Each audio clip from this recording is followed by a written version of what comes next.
સાથે શરૂઆતના સંકેતો છે. હજુ એટલું પ્રેશર તો નથી, પરંતુ પ્રી ઓપન ના બિટ સેટલ થઈ રહ્યા છે. ગઈકાલે જે રીતે ક્લોઝિંગ ફરી એકવાર નિફ્ટી બેંકનું આઉટ પરફોર્મન્સ નિફ્ટીની સામે બ્રીથ ઘણી નેગેટિવ કઈ રીતે જોઈ રહ્યા છો બધા વચ્ચે માર્કેટને, કયા લેવલ્સ ધ્યાનમાં રાખી આગળ?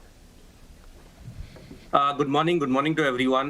અહીંયાથી તમે જોશો તો આ એક રેન્જ છે 24,800 નીચેમાં અને ઉપરમાં 25,300 નો લેવલ, જે 20 ડેલી મૂવિંગ એવરેજ છે. અને એવરી ટાઈમ આપણે ઈ એરિયામાં જઈએ છીએ ત્યારે ત્યાંથી સેલિંગ પ્રેશર દેખાઈ રહ્યું છે. તો થોડુંક એવું ઈ એરિયામાં સેલિંગ પ્રેશર દેખાઈ રહ્યું છે. ઇનફેક્ટ ઇવન બેંક નિફ્ટીમાં પણ અગર તમે જોશો તો માર્કેટ બેંક નિફ્ટીએ અરાઉન્ડ 57,350 ની આસપાસ ચોથી વાર રેઝિસ્ટન્સ લીધું છે. એટલે આ એરિયામાં થોડી ઘણી વીકનેસ છે.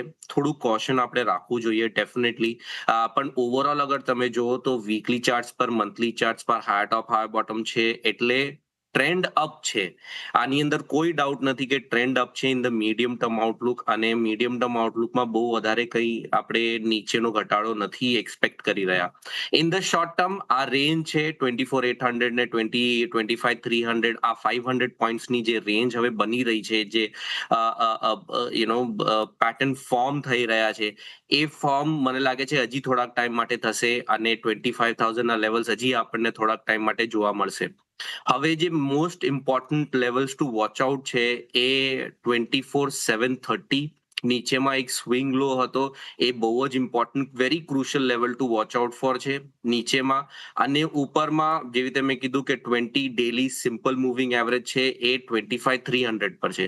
એટલે આ આખી એક રેન્જ છે અને આ આખા રેન્જમાં આપણે બહુ સમયથી ટ્રેડ કરી રહ્યા છે. ઓફકોર્સ ઉપરમાં આપણે થોડું ઘણું ગયા, નીચેમાં પણ આપણે થોડાક સ્લાઇડ થયા, બટ આ એક રેન્જ છે અને આ રેન્જમાં જ હું એક્સપેક્ટ કરું છું કે ટ્રેડ થઈ રહેશે.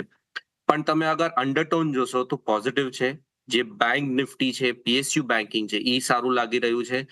કાલે એક બહુ સારો સ્પાઇક જોવા મળ્યો, તો હવે આજે હું એક્સપેક્ટ કરીશ કે ફોલોઅપ મળશે. ફાર્મા ઓલરેડી બહુ સારું કરી રહ્યું છે, એટલે ફાર્મામાં મને લાગે છે કે બહુ સારા લેવલ્સ જોવા મળશે સારા સ્ટોક્સમાં. ઇનફેક્ટ ઇવન સિપ્લા અને લુપિન જે નીચે ચાલી રહ્યા હતા, એ પણ મને લાગે છે કે આવવાવાળા દિવસોમાં સારું ઉપરમાં અપસાઇડ દેખાડશે. એટલે સ્ટોક સ્પેસિફિક રહેવું, સેક્ટર સ્પેસિફિક રહેવું. મીડિયમ ટર્મ હજી પણ પોઝિટિવ છે અને શોર્ટ ટર્મમાં રેન્જ બાઉન્ડ જ રહેવાનું છે.